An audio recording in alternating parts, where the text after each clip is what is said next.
Hey, it's Coach Snow here with part 2 of our workout. I'm going to go over all of the movements today and different scaling options based on if you're able to do this outside, if you have a dumbbell, barbell, kettlebell, or other things. So we have an 18-minute AMRAP today.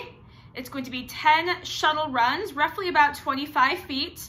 Now, if you don't have the space for that, I will show you an option today called figure 8 runs. You may also sub the shuttle runs too with a 250-meter row, or 16 or 12 calories on the assault bike, followed by 20 box jumps or step-ups and 15 deadlifts of whatever weights that you have available. So this is a continuous 18-minute AMRAP.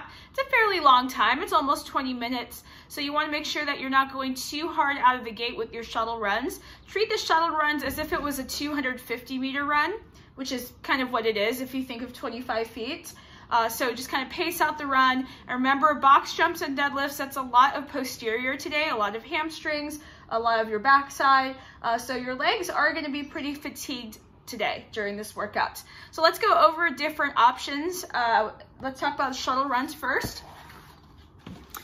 So if you have a way to map out your 25 feet, for me, this is going to be the end of my driveway and back. Since I know our camper is 21 feet and usually it just barely fits, so I can go to the edge of the driveway. And now, if you don't have the space for this or you don't have the option, what you can also do is set up 2 plates standing in about your squat width. So if you stand about shoulder width apart roughly, these are called figure 8 runs. And basically you're going to run in a figure 8 shape all the way around the plates. You're going to keep facing the same direction. You're going to start on the outside of one plate, then you're going to run in front of, and then behind the other plate. And then once you get back to where you started, that's 1. So go around and forward, and that's 2. And so the goal with this is just to kind of move with very quick feet as best as you can.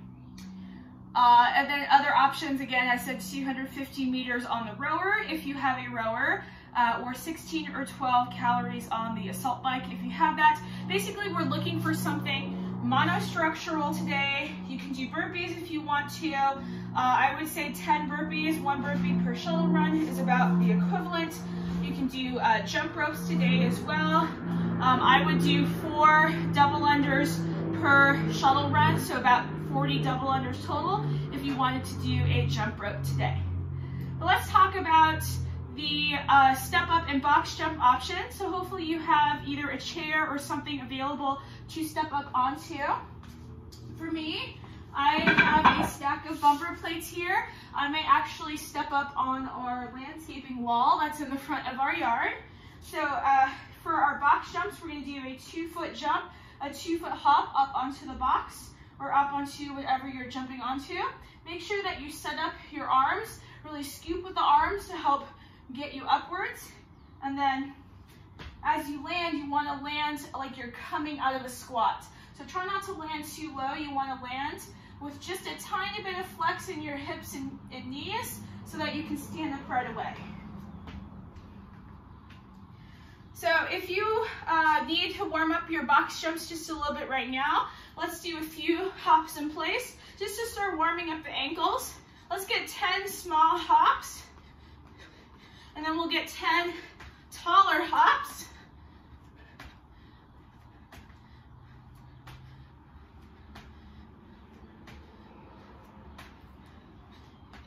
And then depending on what you're going to step or jump onto, let's go ahead and get 5 step-ups right now just to work on getting that height. Stepping up and back down.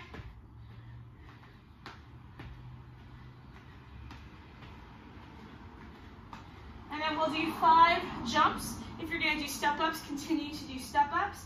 If not, just go ahead and do 5 jumps. And I usually like to step down because it helps to pace myself out a little bit better. It also makes sure that I'm not going to accidentally jump on my Achilles, which can be very impactful.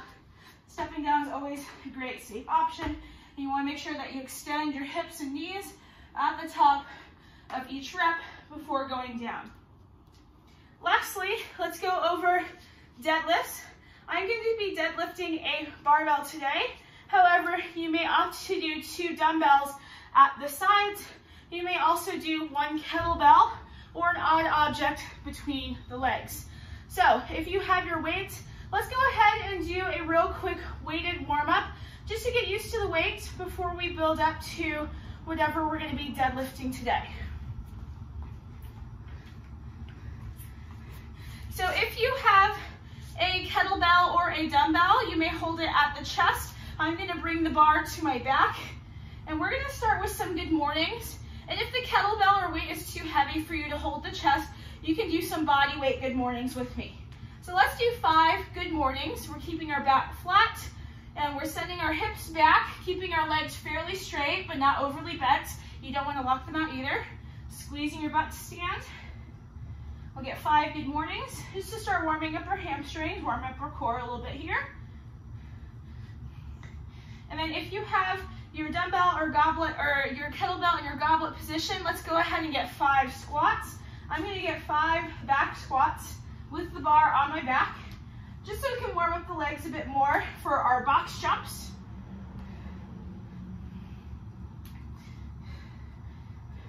If you are able to push your dumbbell overhead or your kettlebell, we'll go ahead and get 5 presses. Now if you need to do a push press, if you have to dip and drive to get that weight overhead, go ahead and do that, keeping your torso in a straight line as you dip down and as you drive overhead, pressing your feet evenly through the floor. And then lastly, let's finish off with some deadlifts from the floor. So if you have 2 dumbbells, you're going to have them on either sides of your feet. If you have a barbell, you may choose to do a conventional style with your hands outside, or a sumo style. I'm going to be doing the sumo style today. So just to show you what that looks like, sumo style means my feet are a little bit wider and my hands are going to be inside the legs.